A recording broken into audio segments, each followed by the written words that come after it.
Baik, tahniah diucapkan kepada adik Adam ya yang memperoleh kejayaan paling cemerlang dapat 9A dalam sijil pelajaran Malaysia atau SPM, dan diharapkan ianya dapat memberikan kepada kalian di luar sana sebagai inspirasi walaupun kita dapat lihat ya kehidupan yang serba sederhana, tapi ianya tidak mematahkan semangat adik Adam untuk terus berjaya. Dan kalian di luar sana yang mungkin tidak mendapat keputusan yang cemerlang, ianya bukan pengakhiran hidup anda, kerana saya nak kongsikan ada seseorang individu ni yang pernah gagal SPM 2 kali dan juga STPM 7 kali, tetapi sekarang ini telah pun berjaya menjadi salah seorang dekan dan juga menjadi pakar pendidikan awal kanak-kanak. Jadi dengan itu saya nak kenalkan kepada kalian di luar sana, kita bersama dengan Dr. Bustam Kamri. Assalamualaikum Dr.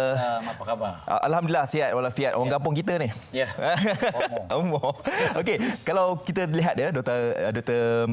Bustam, kalau datang dekat MHI ni memang warna ceria kan. Warna ceria ini dapat memberikan kesan yang positif, impact kepada mereka di luar sana. Semangat. Okey, permulaannya tadi saya dah kongsikan kegagalan itu SPM 2 kali. Yeah. STPM 7 kali. Yeah. Jadi mungkin boleh kongsikan pengalaman itu yang mungkin boleh memberikan inspirasi kepada mereka di luar sana sekiranya mereka gagal dalam peperiksaan, bukan bermakna itu bukan pakairan hidup mereka. Hanya orang yang gagal boleh bercerita perasaan orang yang gagal. Ya. Jadi bila dapat keputusan gagal tu, dia orang bertanya, Bustam, macam mana keputusan? Tak tulis kira okey, tapi balik rumah dan bermuasabah diri. Ya. Sebab di kala itu kita tidak banyak college. Betul. Jadi kita kena baiki keputusan SPM dengan tujuan untuk mengambil STPM. Sebab minta ITM pun tak layak kan. Jadi kita kena buat. Ya. Jadi selepas itu saya terpaksa ambil peperiksaan STP. Sebab dulu tidak ada IPTS, hanya IPTA saja, UM, UKM, UPM dan UTM. Jadi itulah satu cara untuk masuk ke universiti. Betul. Jadi kali pertama gagal, kali kedua gagal. Ya. Saya percaya bahawa setiap impian perlu dengan keyakinan diri. Jadi untuk mencapai impian itu, kita kena berani mencuba. Sebab ada peribahasa, gagal sekali bukan gagal selama-lamanya. Tetapi nak menempuh kegagalan itu Cik Fadli. Apa pemangkin semangat untuk meneruskan kejayaan tu? Lepas kadang ada di antara kita yang mungkin dah gagal, kita rasa macam give up. Okey, tapi ini siapa 7 kali ni? Tak, saya percaya masa di Johor kan ada sekolah agama. Kita kena yakin qada dan qadar. Kita kena cuba berkali-kali. Jadi sampai kali ketujuh, Tuhan mungkin menguji kesabaran saya. Kesabaran kali kelima. Orang kata memang kau tak akan pergi universiti punya. Tak, itu satu cabaran. Mungkin keluarga, mungkin kawan-kawan. Dan ramai kawan-kawan itu nakkan jadi macam dia. Tetapi tidak ada orang yang nak jadi macam kita yang nak berjaya. Jadi Tuhan dah menguji kali ketujuh. Baru saya dapat masuk universiti. 7 tahun menunggu. 2 tahun SPM ni, jadi 9 tahun. Jadi itu satu ujian. Manisnya sekarang lah.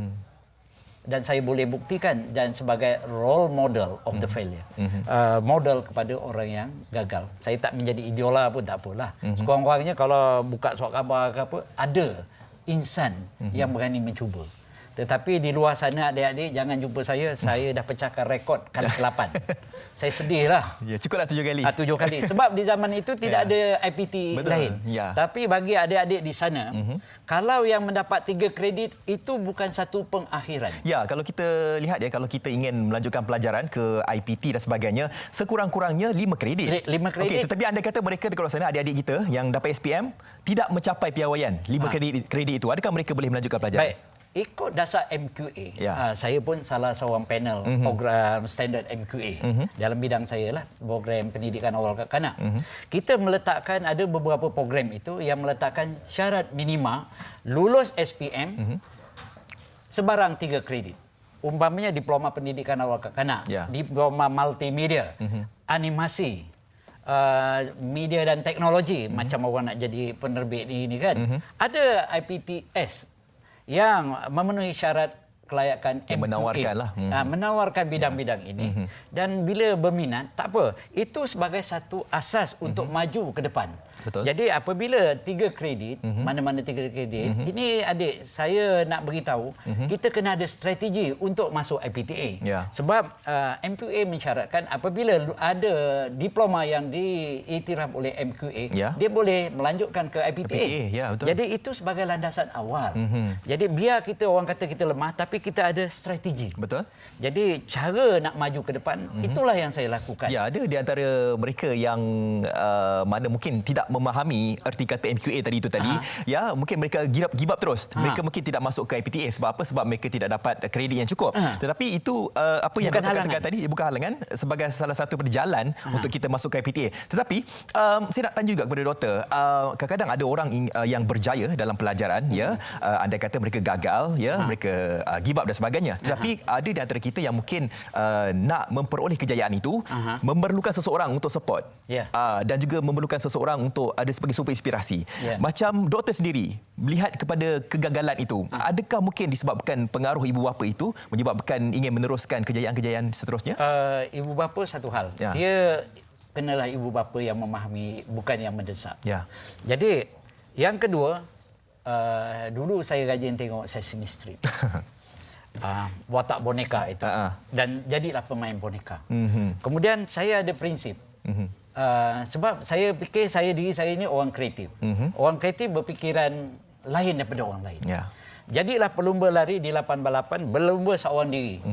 Kalah menang sendiri untuk mencapai cita-cita. Dan harapan saya nak jadi orang yang terbaik dalam bidang saya sendiri. Kalau orang ramai-ramai ambil bidang ini, saya seorang ambil ini. Sebab kita kaji kekuatan diri kita.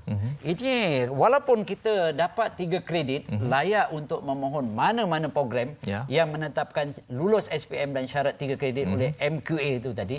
Tapi kena pastikan apa yang kita minat dan apa kekuatan diri kita. Saya gagal matematik. Saya gagal sains. Baik. Bahasa Inggeris pun tak bagus. Tapi walaupun bahasa Inggeris tak bagus, saya difahamkan doktor telah pun melanjutkan pelajaran ke Amerika Syarikat. Ya, tapi kena usaha. Ya. Gigih membaca dalam bahasa Inggeris akhbar itu kan, dan rajin tengok kamus, dan jangan malu bercakap. Salah bunyi pun tak apa, belasah saja. Ya, yang paling penting jangan malu. Betul, jangan malu, dan kita kena praktikkan. Apabila kita dah baca akhbar dan sebagainya, kita harus belajar bercakap. Ya. Dan jangan malu. Jangan malu. Kalau salah itu biasa, standard. Ya, Kita boleh betulkan betulkan yang biasa. Betul. Biasakan yang betul. Jadi kita buat sesuatu untuk kebaikan diri dan jangan hirau dengan orang lain. Dan jangan sesekali tengok orang lain. Bezakan kekuatan diri kita. Lihat Itu apa yang pesan. ada dalam diri kita. Kemudian kita ambil bidang yang kita suka dan kita ada kekuatan. Jangan sesekali ambil bidang yang bukan ada kekuatan. Itu pesanan saya pada adik-adik di luar sana. Sekiranya ada masalah, bolehlah WhatsApp, jangan ada telefon. 019-214-8797 ataupun tengok saya punya nama di Facebook bertanya. Saya memang memahami orang yang dapat 3 kredit, dia rasa itulah pengakhiran bagi dia. Okey, baik doktor. Selain daripada mereka boleh WhatsApp dan sebagainya, kan tadi dah bagi nombor, mungkin doktor ada mewujudkan beberapa modul untuk mereka membina lebih kejayaan di luar sana. Bagaimana? Saya, kalaulah ibu bapa nak meletakkan modul pada diri kanak-kanak, kadang-kadang kita terpengaruh pada modul. Tetapi saya berprinsip, ibu bapa di luar sana perlu memahami bahawa domain, maknanya lahir semula jadi, anak-anak itu. Kalau peringkat bawah 4 tahun, dia ada domain bahasa, fizikal, kognitif dan sosio emosi. Kita tengok anak itu apa yang diminat. Tapi kalau orang tu melihat modul domain kognitif saja, kita tak tahu bahawa anak dia boleh cakap dari segi fizikal, main sepak bola ke apa kan.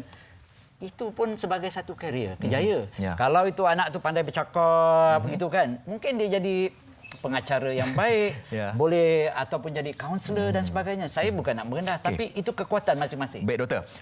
Sebenarnya kita untuk waktu ekonomi sekarang ini ada di antara kita yang berpendapat sebab terlalu ramai sangat orang cakap, tak apalah kau gagal SPM pun tak apa, kau boleh berjaya kan.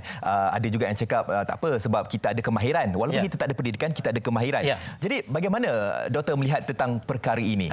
Perkara ini yang memang menjadi satu trend pada dia orang. Tak jadi masalah kita bekerja dahulu. Tetapi ilmu itu mesti ada. Sebab cara orang yang berilmu tu berfikir, dia berbeza. Gaya persembahan dia kalau dia nak berniaga. Sebab dia tahu susun atur dia ke katakanlah dalam bidang kulineri. Dia kalau masak memanglah orang yang tak belajar tu kadang-kadang lebih sedap daripada orang yang belajar.